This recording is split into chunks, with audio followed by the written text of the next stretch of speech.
Hoje vamos falar sobre seres muito conhecidos dentro da comunidade espírita e umbandista, os sofredores. Onde habitam, do que se alimentam, por que sofrem? Tudo isso e muito mais você encontra hoje aqui no Descomplicando a Espiritualidade.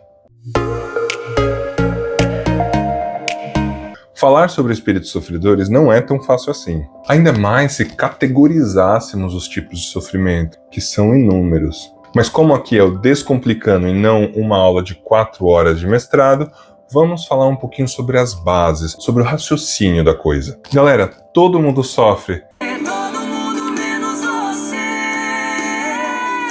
Marília Mendonça, nossa eterna rainha da sofrência, já canalizava a dor que sentimos no campo amoroso. E sofrimento amoroso dói, né, gente?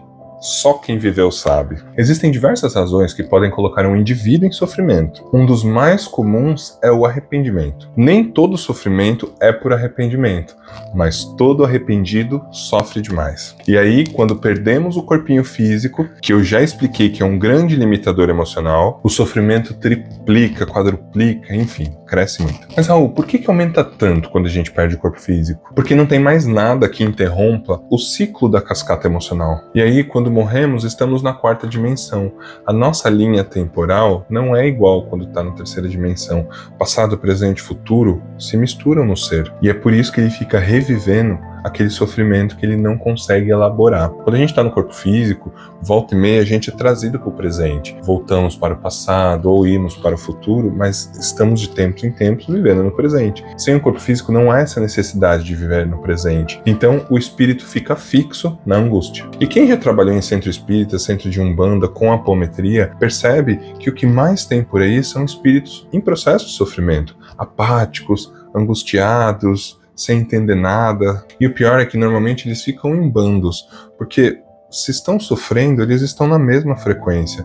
Então eles vão se atraindo, como se fossem imã. E quando nós encarnados começamos a sofrer e entramos na mesma frequência, é um terror. Porque a gente baixa a frequência, eles começam a ser atraídos por nós também.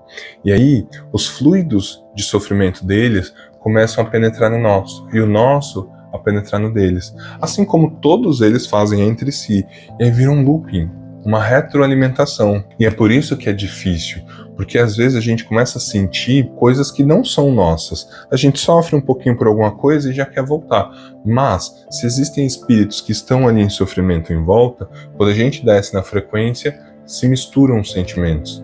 E é por isso que é tão difícil voltar. Nossa, Raul, mas tem como sair desse ciclo? Tem. Como a gente está no corpo físico, a gente sempre vai ser trazido para o agora. E no agora podem acontecer coisas que elevem o nosso ânimo. E aí a gente quebra o ciclo do sofrimento. Se a nossa frequência sobe e a gente sustenta isso por um tempo, esses espíritos vão se afastando, porque não vai mais haver sintonia para que eles se mantenham ali. Mas aqui entra um X da questão muito importante. Você gosta de sofrer? Você já se acostumou com o papel de vítima? Porque essas são questões que nos colocam numa frequência mais baixa.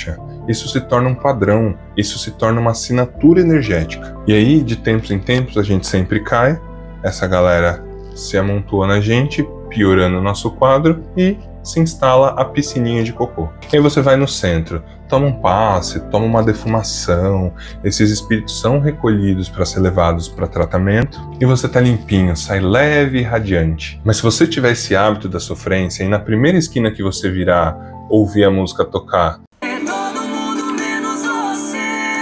você despenca a sua vibração, e aí os outros vão colar em você. E aí a pessoa se torna o famoso ônibus de sofredor.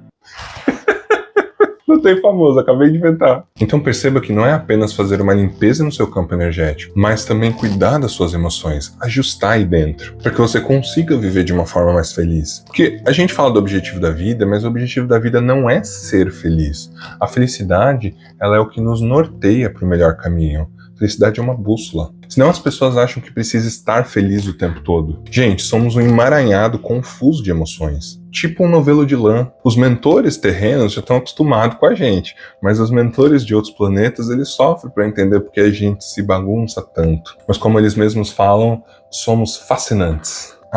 Existe uma coisa interessante para você que é médium em desenvolvimento, ou sei lá, Medium Sênior, Premium, Master, enfim. Quando você faz parte de um grupo de estudo, um corpo mediúnico, já trabalha com a espiritualidade, a tendência é que você vire sim uma caravana de sofredores. Mas não é no mau sentido não, vou explicar. Alguns tipos de sofredores não estão mergulhados naquela angústia, estão apenas confusos. E aí, quando você passa com a sua energia mais sutilizada, vibrando mais alto, feliz, eles sentem essa vibração, é quentinho, é um porto seguro para eles. Então eles vão acompanhá-lo. Tipo aqueles bichinhos que ficam voando em volta da lâmpada. Imagina uma angústia que te deixa limitado, cego, cinza. E aí de repente passa um farol na sua frente, você segue. E aí você está sendo norteador para que esses espíritos cheguem na assistência espiritual, no seu centro. Isso é uma estratégia bem comum da espiritualidade mediante a nossa psicosfera densa. Como é mais difícil para os espíritos sutis ficarem transitando por aqui, eles utilizam a gente, que já está mergulhado e acostumado com essa psicosfera densa. Então, saibam que, sim, vocês estão sendo sempre observados pelos mentores e pelos sofredores. Sendo assim,